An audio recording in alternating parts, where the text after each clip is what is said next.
Good morning everybody, and a lovely morning it is as well. But as you can see, I'm wearing my trademark Halloween pumpkin head hat, or autumnal colours as some would like to say. So it is, Hazel whispered, it's not morning, it's 2 o'clock in the afternoon.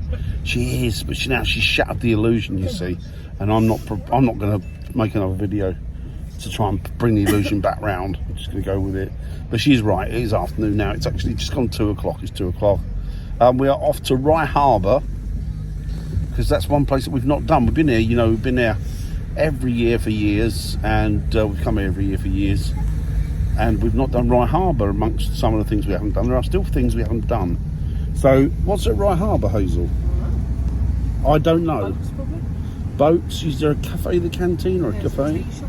Tea shop. What else is there? There's a nature reserve. Nature reserve. Why am I repeating everything you say? It's in case we can't hear it. In case they can't hear you.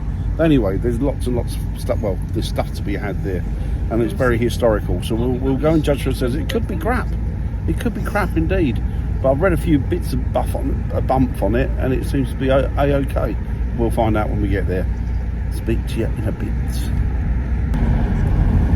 There's something up here at the side of the road that I wanted to see for the last couple of years, but never got around to looking at it. It's some form of memorial because there's poppies there, but it's kind of a concrete block with information on it. So we're going to stop now. I'm going to have a quick look at it. Wherever it is, it's somewhere up here, and I just wonder if it's about a plane crash or I don't know. But it's a war memorial without a doubt, or some form of memorial to people lost at war. So yeah, or during the war. Let's see what that's about. So here it is, over here. As you can see, there's nothing but roads and sheep, and that's it. Oh, okay. Oh, so it was Rye Airfield.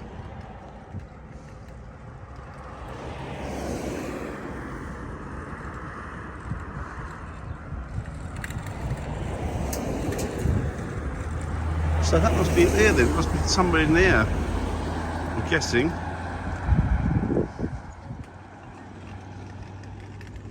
Very interesting.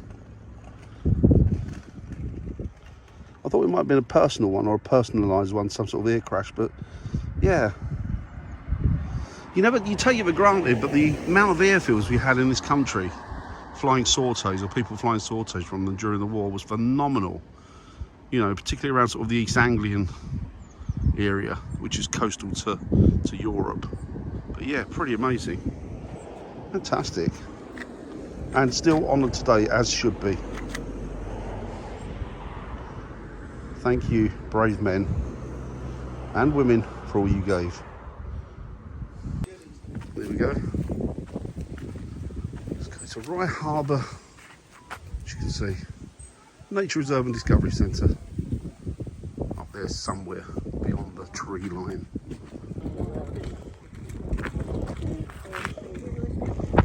Yeah, I thought I saw a Marcelo Tower on the way in.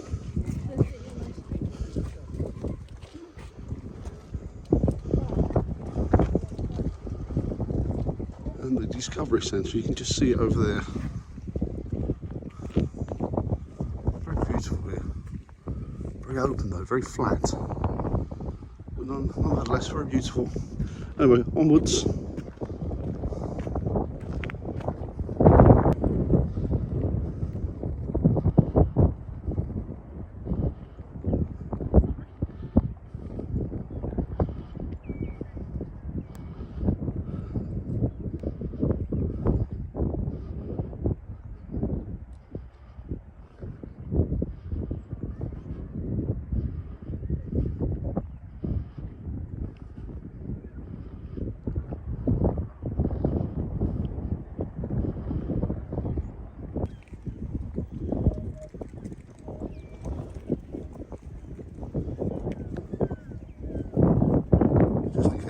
This for any other information.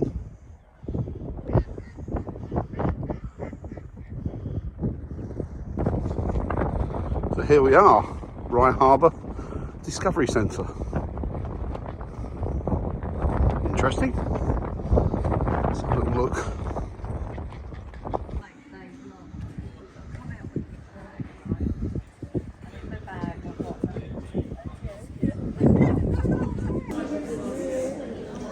decided to stop for a coffee before we press on. We are in the Discovery Centre. What have you discovered, Hazel, about the Discovery Centre? We just came in here. Yeah, and So you discovered the nothing. canteen, that's as far as we got. It's very cleverly done. They've got the canteen and the shop, which is just over there. You can see it just behind that lady. And you have to access both of these before you can go in. It's clever. It's very real, what do they call it?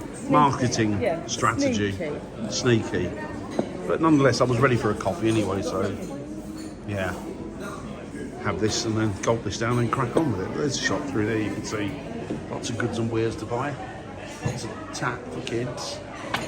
But yeah, we'll see. Postcard. It's pretty cool. The Rye Harbour quilt, apparently. It's really cool. Very cool indeed. So obviously this is the education centre.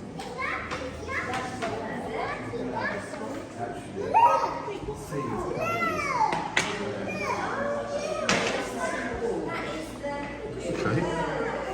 Look at the viewing gallery over here. It's pretty cool. Tiny though, really tiny.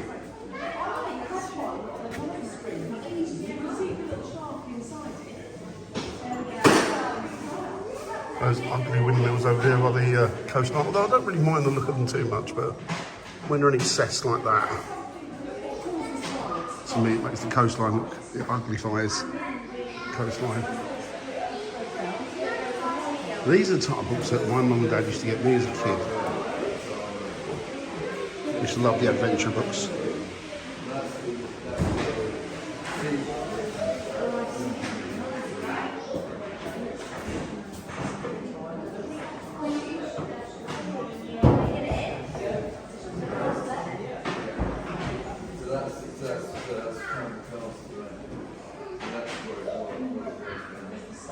Look at this, this is cool.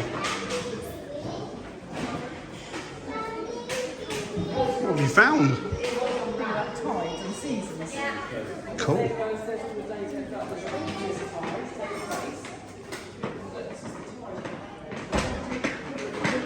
Textures the kids can feel and get hands on with. All good. Different skulls. What are you looking at there? Learning about the tides and seasons. Nice. You learned about migration, Willow? Sky's got a coat on. Lily hasn't.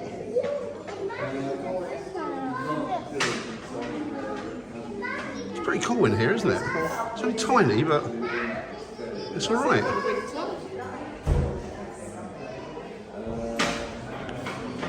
Oh, that's cool. That's cool. It takes a whole year for it to go round, really. Wow. Very cool. Oh, look, look, look. Where are we now? We're on the other side, so sort of going, was that summer or autumn? Right, there we are. Touch the beginning. There we go. Learn all this stuff. No, those are actually, I think there's stingray sacs or shark sac, egg sacs or something. Hazel, what were these? Are these Hazel? Hazel, are these shark eggs or stingray?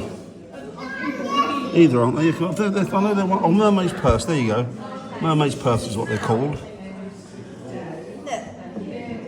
Yeah, skate or shark. The Ray, skate or shark, so it was wrong on both counts. It's pretty cool. Identification of sea life and birds. Very cool. Beaks and feet. Excellent. Brilliant. Really cool. And there you go.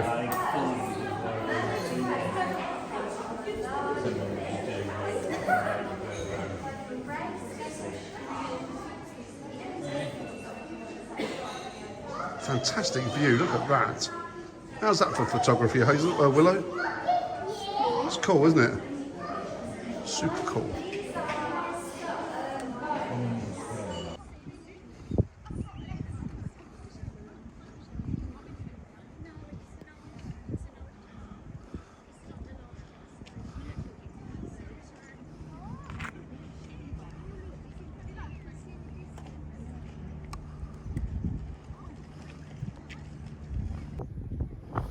So I hope you can hear me because it's a little bit blowy, but just over my shoulder there, you can just about see it, so I can just point it out there.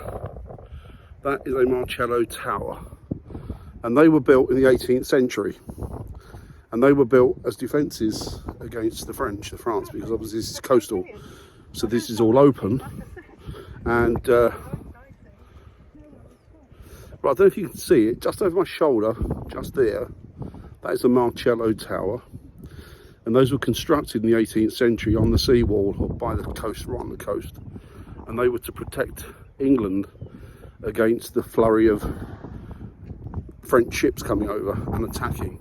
So they'd been manned by what today would be called the redcoats. That's who would have manned those in the day, and they would have been they'd have had cannons there, and they'd have had a whole armoury there, and they'd have had a battalion there, and they would all have been routed there in protection of the coast of England. And there are a few of those dotted around this part of the coast because this part of the coast was accessible from the continent at that point, and it would have been if they were to come over a French fleet, they would have come along this side of the coast. So yeah, can't get close to that one. I can see, I'll have a look, but I don't think I can get close to it. But it's an interesting piece of history. And there is one I know. I don't think they were ever really used in the defence of the country. But there is one that I know of which is further around on the Kent coast, which isn't far. Kent's sort of next county over to Sussex. And the one on Kent is definitely haunted. Well, definitely haunted. As haunted as definite can be. But it's said to be haunted by the spirit of a soldier. There are a few soldiers.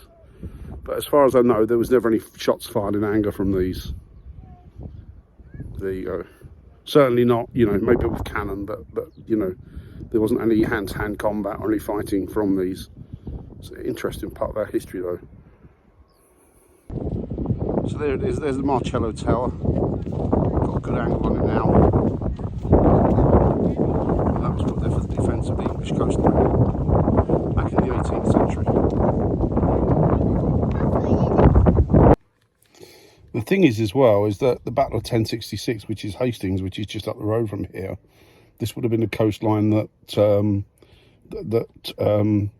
William the Conqueror would have arrived on. He would have arrived on this coast here and then made his way over towards Battle, as it's now called. Probably wasn't called that then, but towards Battle. And of course, as you know, that was a real defining time in the course of England's history. It sort of changed it. That was when we got the first Norman king, the first French king, and that's when he came over. And prior to that, he was actually known as Norman the Bastard. Then he arrived here, took England, and people think that that was it, that once England had been taken, once the battle was decided, that that would be it, England would roll over. But he spent all of his time as king putting down small rebellions. So at that point, the English didn't roll over, they didn't take it, and they carried on fighting in sort of a partisan way. Small little clusters of Englishmen would come forward and basically give him a headache, a permanent headache, and it's something that he had all the way through his reign. So yeah, I don't know if we're like that today. I think those days are well and truly gone. I hope not, but anyway, that's it. So yeah, that's what it was. His reign wasn't it wasn't temperate, shall we say. It was pretty bloody. And then hence come forward to today. So yeah, that would have been the coastline anyway. So here at Rye Harbour, we're right by the lifeboat station now. And in 1928, there was a major disaster here. And it was two ships, wasn't it, that collided, yeah, I believe, just outside the harbour or some way up. And so they sent out two lifeboat crews from here. And the two lifeboat crews rescued one lifeboat crew rescued both boats worth of people. Yeah, so it rescued everything, all the people, and the second lifeboat it got called back. The second lifeboat didn't get the call back, and unfortunately, what was it happened there? It capsized. It capsized, and it was complete loss of life. Everybody on it died. So it happened from this harbour, and it happened possibly from this station. And what they've done, in commemoration or in memorial, they've built this, or they put this up, which I think is quite It's quite apt, really. It's quite cool. So let me just show you. Close that. Let me just show you. Turn you around. So there you go. So this is in memoriam to the what would have been the Mary Stamford. That would have been the boat that capsized. That would have been the lifeboat that went missing from this station here, sadly, or one very close to this spot. But all of these little stones, these painted rocks, and as you can see, they've got the names and the ages and sort of likenesses around the outside of the actual, of the actual members of the lifeboat. So Herbert Head, age 47, Charles Pope, 28, Robert Cutting, age 28, Joseph Stoneham, age 23, Charles Sutherland, 22, Wader Eggleston, 38, Albert Cutting, 26, Jack Head, 17, Jimmy Head and probably his brother, age 19, oh my word, Morris Downey, 23, Arthur Downey, 25, Lewis Pope, 21, Robert Pope, probably more brothers, age 23, Albert Smith, 44, Leslie Clark, 24, and back to Henry Cutting, 39, and William Clark, 47. It's just horrendous. Imagine that. What a loss of life to these brave individuals. And of course this has a significance with me because my family have been lifeboatmen for many years. My family are very closely related to or connected to the sea on both sides. So yeah, beautiful and very sad.